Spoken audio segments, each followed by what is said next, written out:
Shalom saudara, terpuji nama Tuhan yang masih mengasihi kita sampai hari ini, yang memberikan kita napas hidup untuk melanjutkannya dalam aktivitas kita.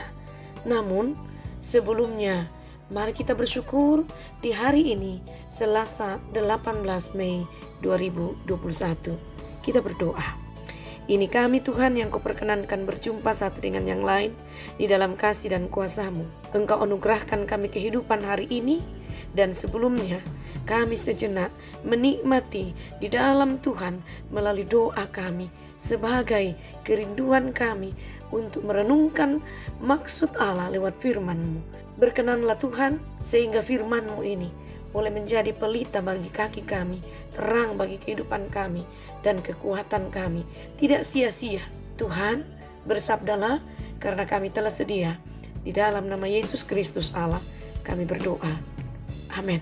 Saudara, firman Tuhan hari ini, Bilangan pasal 8, ayat 5 sampai ayatnya yang ke-22. Firman Tuhan berkata, pentahbisan orang Lewi. Tuhan berfirman kepada Musa, ambillah orang Lewi dari tengah-tengah orang Israel dan tahirkanlah mereka.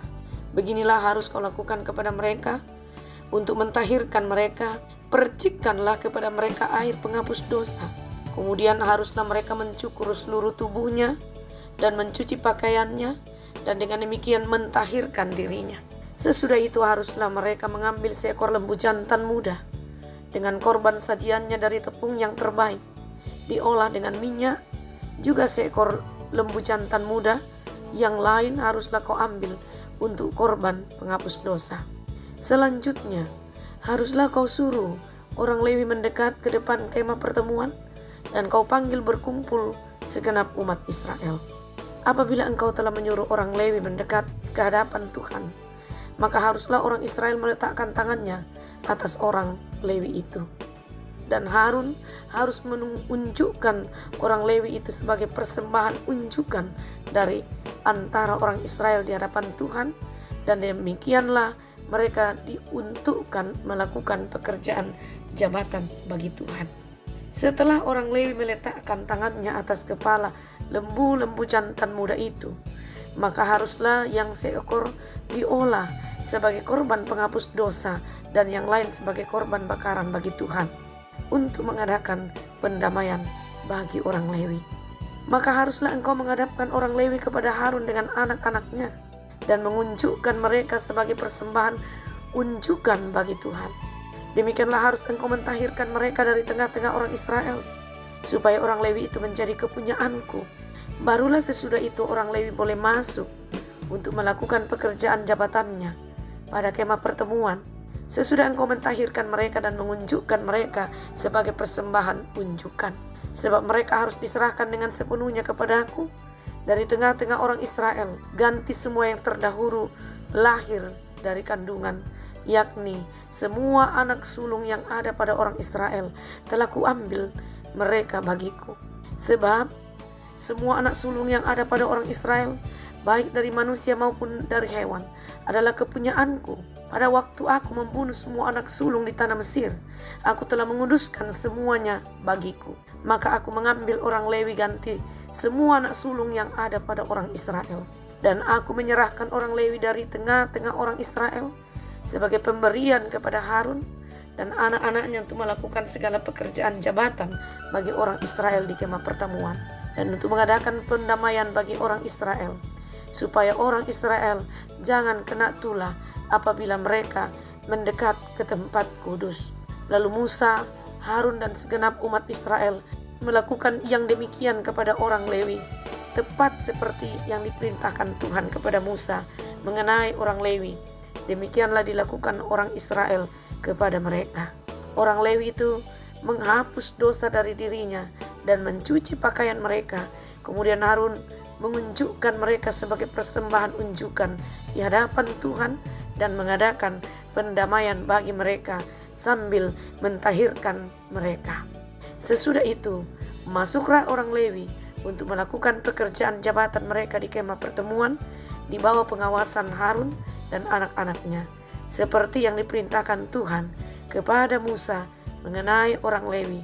Demikianlah dilakukan kepada mereka. Inilah bagian firman Tuhan saudara yang diperkenankan bagi kita membaca, mendengar, untuk kita hayati dan pegang dalam kehidupan beriman kita. Menyapa saya dan Anda dengan satu makna hidup, pembawa terang. Saudara, sebagai wakil umat Allah di hadapannya, Harun, sang imam, harus memasang lampu-lampu. Lampu di dalam Alkitab bisa dipakai untuk melambangkan firman Tuhan, seperti yang diungkapkan dalam Mazmur 119 ayat 5. Firman-Mu itu pelita bagi kakiku dan terang bagi jalanku. Dan juga 2 Petrus 1 ayat 19. Dengan demikian kami makin diteguhkan oleh firman yang telah disampaikan oleh para nabi.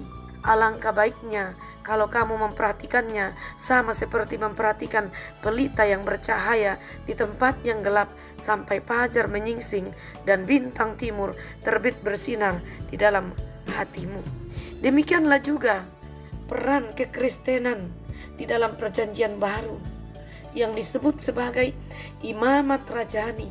Haruslah menyalakan lampu-lampu yang telah dimiliki untuk memberikan terang kepada sekitarnya dengan cara mengajarkan kepada sesamanya dan menerapkannya dalam kehidupan sehari-hari. Hal yang bisa menggoda kehidupan kita di balik tanggung jawab ini adalah jalan pintas.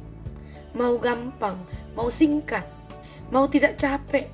Sebagai suku yang dikhususkan untuk melayani Tuhan, suku Lewi harus melalui tahapan ritual khusus. Artinya bukan jalan pintas.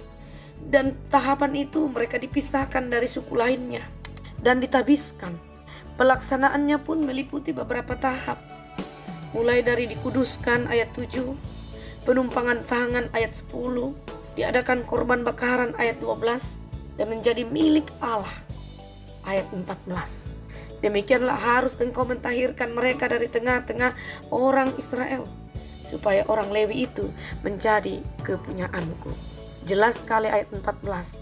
Supaya mereka menjadi kepunyaan Allah, harus melalui tahapan. Artinya, semua itu bagi orang Kristen masa kini ada maknanya. Sebelum kita menyebut diri kita sebagai milik Tuhan, sebagai pengikut Kristus atau Kristen, melakukan pelayanan, kita harus melewati tahapan-tahapan tertentu.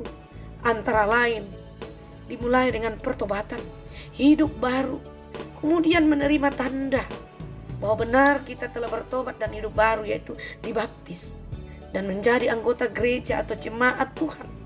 Jadi kalau kita telah menjadi anggota jemaat Tuhan, anggota gereja, berarti kita telah mengalami proses itu, pertobatan, hidup baru, dan menerima tanda legalisir percaya, yaitu dibaptis. Kita harus memberikan diri sebelum melayani.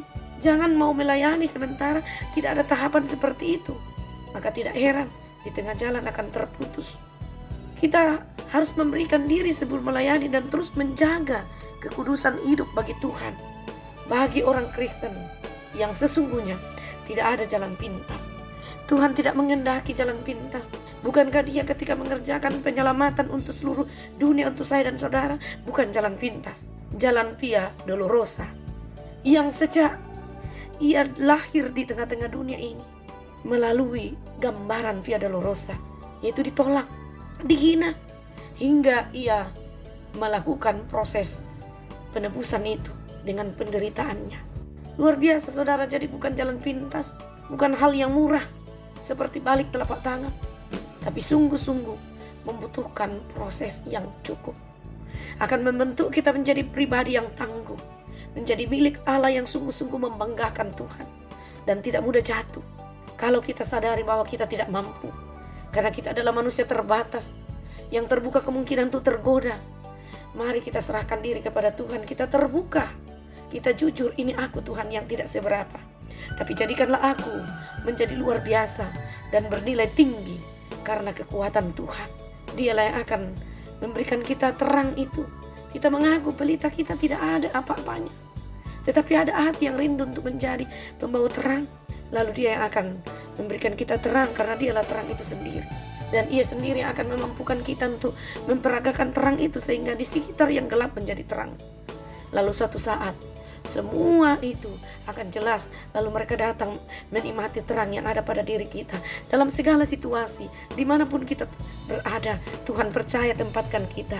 Dalam rumah tangga kita, di tengah-tengah keluarga besar kita, di tengah-tengah pelayanan gereja, di tengah-tengah masyarakat, di tengah-tengah tempat kita usaha, termasuk bisnis kita, pekerjaan kita, kepemimpinan kita. Di situ kita mampu menjadi pembawa terang. Dan saya percaya kita tetap akan memiliki kerendahan hati, karena kita sadar bahwa sebenarnya kita bukan apa-apa. Kita tidak mempunyai nilai dan harga, tetapi Dia yang membuat kita apa-apa dan bernilai, berharga, dan akhirnya dirindukan semuanya orang. Ketika kita tidak hadir, orang akan mencari kita. Itulah milik Kristus yang membanggakan, bukan sebaliknya. Ketika kita hadir, orang gelisah lalu lari terbirit-birit menjauhi Kristus, karena kita menjadi batu sandungan. Saudara, renungkanlah ini baik-baik. Mari kita rindu dan terbuka selalu dengan kerendahan hati. Tuhan, pakai aku menjadi pembawa terang-Mu. Terpujilah Dia. Amin. Terima kasih Tuhan, kami telah berhenti merenungkan firman-Mu. Mampukan kami mengaplikasikannya. Kami, saudara, suami, istri, anak-anak, cucu, semua keluarga besar kami, di mana saja kami serahkan ke dalam tangan-Mu.